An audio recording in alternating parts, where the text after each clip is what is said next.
Hi అండి. వేడి వేడి అన్నంలోకి కారం కారంగా పుల్ల పుల్లగా ఎంతో టేస్టీగా ఉంటుంది దోసకాయ రోటి పచ్చడి. దోసకాయలు తీసుకొని పై తొక్కు మొత్తం తీసివేయండి. అందులోని గింజలను కూడా తీయాలి. ప్రతి ఒక్క దోసకాయను కూడా చెక్ చేయండి. దోసకాయలు చేదుగా ఉంటాయి. అన్ని దోసకాయలు చెక్ చేసుకొని చిన్న చిన్న పీసెస్గా కట్ చేసి పక్కన పెట్టండి. దోసకాయలను ఫ్రై చేయడం కోసం గిన్నె పెట్టుకొని 2 గరిటెల నూనె గరిటెల ఆయిల్ పోయండి. ఒక 7-8 ఎండుమిర్చిలు తీసుకొని ఫ్రై చేసుకోవాలి. ఈ దోసకాయల ముక్కలకైతే 7-8 ఎండుమిర్చిలు సరిపోతాయి. మీరు కారం కొంచెం ఎక్కువ తినాలనుకుంటే ఎక్కువ కూడా వేసుకోవచ్చు. మీ తినే స్పైసీని బట్టి కారం యాడ్ చేసుకోండి. అదే బాండీలో కట్ చేసుకున్నటువంటి దోసకాయ ముక్కలు వేసి తగినంత సాల్ట్ యాడ్ చేయండి. అలానే చిటికెడంత పసుపుని వేయండి. ఎక్కువ పసుపు వేయకండి, మనం మళ్ళీ పోపు పెట్టుకుంటాం కాబట్టి పసుపు ఎక్కువ వేస్తే వాసన వస్తుంది. వేసి కొద్దిసేపు మూత పెట్టండి. ఒక 5-10 నిమిషాలు మూత పెడితే దోసకాయలోని వాటర్ అంతా ఇంగి దోసకాయలు మొత్తం పచ్చివాసన పోయి మంచిగా మగ్గుతాయండి.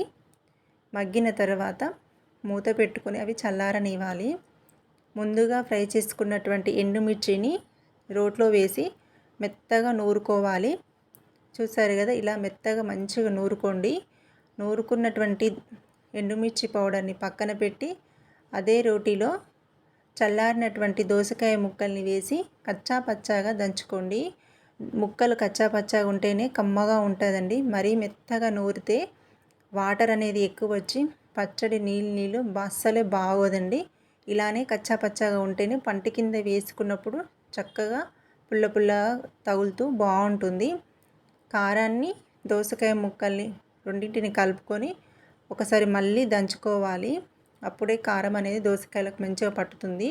ఇక్కడనే దోసకాయల ముక్కల్లో మనం ఉప్పు వేసాం కదా, చూసుకొని పడితే ఇంకొంచెం ఉప్పును కూడా యాడ్ చేసుకోండి. మనం దంచేటప్పుడే దంచుకొని పక్కన పెట్టి ఏదైతే ఫ్రై చేసుకున్న బాండీలో ఇంకొంచెం నూనె యాడ్ చేయాలండి.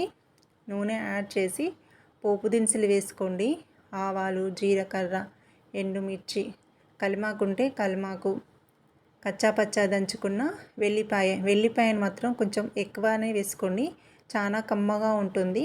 అలానే చిటికెడంత పసుపు వేసి ఈ దంచుకున్నటువంటి దోసకాయ ముక్కల కారాన్ని ఈ ఆయిల్లో యాడ్ చేయండి. అలానే ఇంగువని, కలిమాకుని వేసి పోపుని ఫ్రై చేసుకోవాలి.